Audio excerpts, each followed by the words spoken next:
Talk to me. WSRadio.com.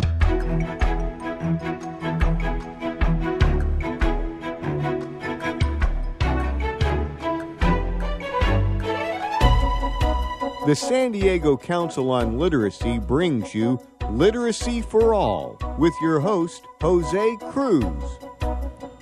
Welcome to the show. I'm Jose Cruz from the San Diego Council on Literacy. You're listening to Literacy for All. It's our radio show on WS Radio that we're so glad to have just to get more information out to the public, to parents, to educators and business people who are looking for literacy solutions, just ways to deal with different ways that literacy affects their lives or the lives of people around them. And the nice thing about being with the San Diego Council on Literacy is that our nature, our essence is partnerships. And so it does take a village, and it does take a number of individuals and agencies to invest in this cause so that we're dealing not just with the issue of literacy, but also with family stability challenges that will help out in terms of the different things that people come across.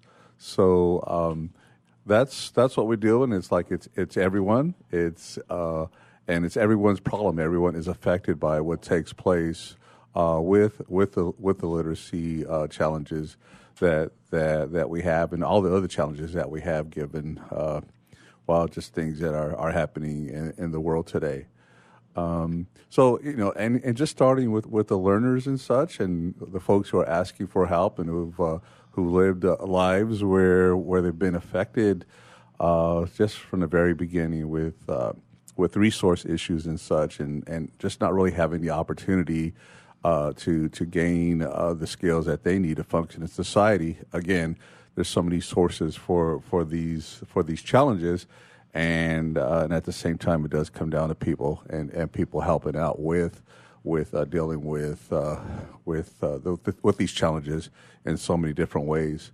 We just had a literacy student walk in right now, and we're going to talk to him later on. It's going to be a great day, and our content is going to be just a bit more on what people need in order to succeed. Gilbert, are you ready to chat? Not really. But I'm trying. Yeah, I have another guest that I'm waiting for. So he hasn't walked in, and Gilbert is actually coming into another segment. So we're going to chat with him and his tutor. Gilbert's guy. This is Gilbert Sandoval from National City here in San Diego County. And he and I are going to chat later on about his story, which is quite unique. And there's a reason we can say that. Sometimes people say unique, and they don't mean it. They don't mean it. In this case, we'll mean it. So we're going to come back to Gilbert in another segment. I'm right now actually chatting with Wade Taylor. He's our host here at WS Radio. Wade, so glad to have your help today. Oh, yeah. Always happy to chime in. And I love the word unique, right? Yes. There are a million unique stories out there, a million unique needs, but pretty much we're all driving towards the same goal of fulfilling our potential. And in this world of information, if you are having trouble consuming that information, you're not going to be able to fulfill your true potential. So I just love the San Diego Council on Literacy and how it really is helping all the members of our community achieve their full potential. And it has to do your heart good to see the impact you're having. You bet. And like I said, it affects everybody. So, yes, we're all different. We all have our own lives and our own needs. And at the same time, you can say, well, that's not me. But it is. It is. And so you're not just helping the people who are coming to you directly. It really is an investment in the greater community. So our mission is to unite the community to support literacy. And we mean that, and we work by that every day. So this message going out today is one of those things that really should resonate with all the listeners. Yeah, this is our community. And, just one of the things that we have here, let's call it in the Western world or whatever, is the fact that the baseline is so well educated, it allows us to do amazing things. You know, people talk about manufacturing's dead in America. Manufacturing isn't dead in America. There's actually more manufacturing jobs than ever. It's just there's so much manufacturing capable in the world. But in America, we do all the high-tech, high-skilled manufacturing because our society, our community has such a great baseline of knowledge. And you are just ensuring that that baseline is always there. And let's find anybody that might be slipping through the cracks. And let's find anybody that might need a little bit extra help. As you go out in the community and you are hitting the streets and experiencing this firsthand, what are some of the resources out there that you've run across that maybe the people at writ large may not even know exist? Well, one, you have the tutoring, of course, one-to-one tutoring, which requires a lot of volunteers because one-to-one tutoring, if you pay for it, is really expensive. So you need those volunteers, and we have about 4,500 of them out there at any given time that are providing literacy instruction. So there's that volunteer community to provide the one-to-one instruction. There's the small group instruction, which also will at times require a volunteer. And then you have the classroom instruction and the computer-assisted instruction. And so those are things that are more internal versus the other partners out there that are providing things along the lines of food and clothing and shelter, for example, mental health services. I can tell you, and I think we just had on the show a couple of weeks ago, the folks from San Diego Continuing Education. Yes, their job is to provide classroom-based instruction for people who want to learn English or get their high school diploma or go on to college. But they're also cognizant. They recognize that these students don't have all the things that you need to function on a daily basis. So they have a food bank. They have books for children. They have other things in place so that, hey, we have people showing up for school. They're hungry. Yeah, right? They can't focus. Right. So you're thinking, okay, so you're going to help people with reading. Yes, but there are other things that come into play. When you're hungry, you're right, Wade. You can't focus. You're hungry, and you're probably not thinking your very best and such. So there are those kinds of things that come into play here that are essential, real fundamentals. Yeah, reinforcing its community. Okay, Yeah. It's about all of us working together on all the different levels, and but again, pushing towards that common goal. One thing that I'd like you to drill down to for a moment is you were talking about the volunteers and the need for volunteers. Mm-hmm. Can you tell us a little, share with us a story or something about the impact that a volunteer can have if they take that little bit of time and join in this effort? Thank you. I mean, it's a great question, and we'll get more into that in the next segment. But certainly, you're looking at an individual who is increasing the capacity to provide services on a more personal basis. So we have what we call relationship-based learning. And with a volunteer, and I know people from time to time they'll say, "Well, that person doesn't have teaching experience." Well, we put folks through training. But we're also acknowledging that it's not just about having a background in reading and writing and being an educator.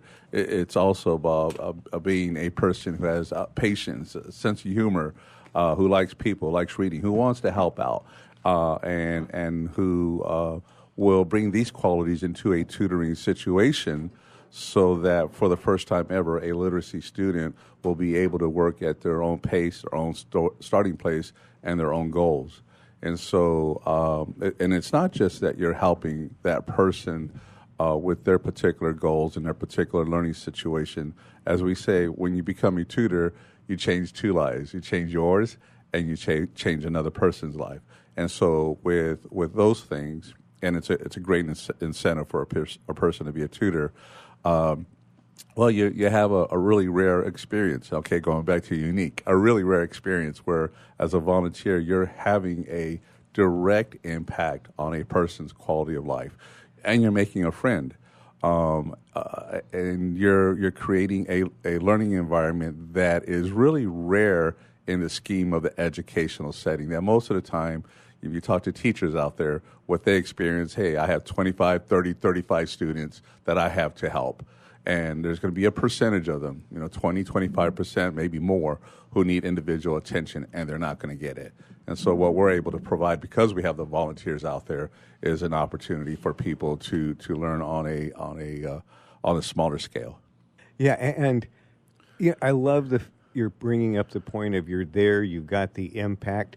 I'm going to draw kind of an odd analogy, and I don't want anybody to kind of think I'm, being dismissive or anything, when I equate this to mowing the lawn. And you're like, well, how does that relate? Tutoring, mowing the lawn? In our lives these days, most of us are pushing paper. Most of us are doing desk jobs, and we never really see any impact of our job, right? We're so far from the final end result that it's like, did I even do anything today? Yep. Where if I mow the lawn, hey, I see what I just did. Yep. Well, the same way, when I sit down and tutor that person and see their eyes glow and see the lights go on and see how I'm having a direct impact on the quality of their life, Jose, you got to agree there's nothing that equals that kind of feeling, right? It's quite satisfying. It's quite satisfying to see it. Well, we're going to come back. We have our guest here, James Halliday from A Reason to Survive, and we're going to talk about the work he does in creating partnerships. I'm Jose Cruz, and we're listening to WS Radio, the worldwide leader in Internet talk.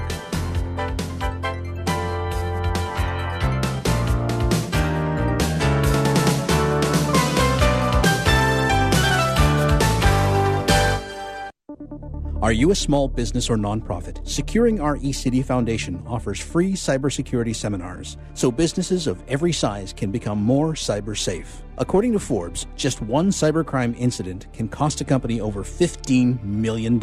Protect yourself, your employees, and your business before you fall victim to the nation's fastest growing crime. Go right now to securingourecity.org or call 619-630-2444. Looking to be a successful entrepreneur? The virtual assistant industry continues to be a top choice for those looking to start their own business. The problem can be how to become a virtual assistant. Many turn to the Bible of the VA industry, the book, Virtual Assistant, the series, and it's the perfect guide for office managers, executive assistants, and other administrative professionals looking to make the transition from employee to successful business owner. Go to vatheseries.com to get your copy today. Small businesses are the lifeblood of America's economy. Every Thursday, SBA Radio interviews industry professionals and is dedicated to provide small businesses with timely insights and innovations. Visit www.sbaradio.us for details. Homeless veterans and their families are suffering and need our support, but many won't ask or don't know that help is within reach. Veterans Community Services is here to help. Amazingly, about 35% of the homeless in our neighborhoods are veterans with families. Low-income veterans or their friends are encouraged to contact Veterans Community Services and reach out for help with housing and other services. Call now, 800-974-9909. Securing Our eCity Foundation is a nonprofit organization focused on cybersecurity awareness and education.